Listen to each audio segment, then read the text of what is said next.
Hi friends, எல்லோரும் நல்லா இருக்கீங்களா? கடவுள் ஆசையால் எல்லோரும் நல்லா இருப்பீங்கன்னு நினைக்கிறேன். நம்ம ஸ்கை ஹெவன் யூடியூப் சேனலில் அப்லோட் பண்ண ஒரு ஷார்ட் 11K வியூஸ் தாண்டி போயிட்டுருக்கு. அந்த சப்போர்ட்காக ரொம்ப தேங்க்ஸ் ஃப்ரெண்ட்ஸ். அடுத்து மறுபடியும் நம்ம ஹெர்பல் நாப்கின் பற்றி பார்ப்போம். இப்போ என்னென்னா, நம்ம எல்லோரும் கம்ஃபர்ட்டாக இருக்கணும்னு அல்ட்ராத்தின் மாதிரியான நாப்கின்ஸ்லாம் வாங்கி யூஸ் பண்ணிகிட்ருக்கோம். இப்படி பீரியட்ஸ் டைமில் நம்ம நாப்கின் வச்சுருக்கிறதே நமக்கு தெரியக்கூடாது அப்படிங்கிறதுக்காக ரொம்ப மெல்லிசான லேயர் இருக்கிற நாப்கினாக பார்த்து வாங்கி யூஸ் பண்ணிகிட்ருக்கோம். அப்படி மெல்லிசான நாப்கினில் உள்ள காட்டன்லாம் ரீசைக்கிள் பண்ண காட்டன்ஸ் தான். அப்படி ரீசைக்கிள் பண்ண காட்டன்லாம் நல்லா ஒயிட் கலரில் இருக்கணும்னு அதில் குளோரின் டை ஆக்சைடு யூஸ் பண்ணி ப்ளீச் பண்ணுறாங்க.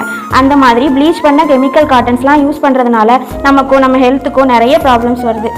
ஆனால் நம்ம ஸ்கை ஹெவன் ஹெர்பல் நாப்கினில் பியூரான பருத்தி பஞ்சு தான் யூஸ் பண்ணிகிட்ருக்கோம். முக்கியமாக இட்ஸ் பியூர்லி அன்ப்ளீச்டு காட்டன் தான். நீங்கள் பார்த்தீங்கன்னா முன்னாடியெல்லாம் அசால்ட்டாக 13-14 குழந்தைங்க வீட்டிலே டெலிவரி ஆகி அதுக்கு அடுத்த நாள் இல்லை அடுத்த 2 நாள் கழிச்சே நார்மலாக பொண்ணுங்கள்லாம் ஒர்க்குக்கெலாம் போயிடுவாங்க. ஆனால் இப்போ பார்த்திங்கன்னா ஒரு குழந்தைய பெற்றெடுக்கிறதுக்குள்ளே நம்ம அவ்வளோ கஷ்டப்படுறோம். இதுக்கெல்லாம் ஒரு மெயினான ரீசனாக நம்ம மார்க்கெட்டில் வாங்கி யூஸ் பண்ணுற கெமிக்கல் பேட்ஸும் இருக்குது. ஸோ அதனால் மெல்லிசான பேட்ஸ்லாம் யூஸ் பண்ணாதீங்க. அதை விட நம்ம பேட் கொஞ்சம் மெத்துன்னு தான் இருக்கும். நீங்கள் அதையே யூஸ் பண்ணிவிட்டு இந்த மாதிரி காட்டன் பேட்ஸ்லாம் யூஸ் பண்ணுறப்போ ஒரு மாதிரி தான் இருக்கும். ஆனால் கண்டினியூஸாக யூஸ் பண்ணால் பழகிடும்.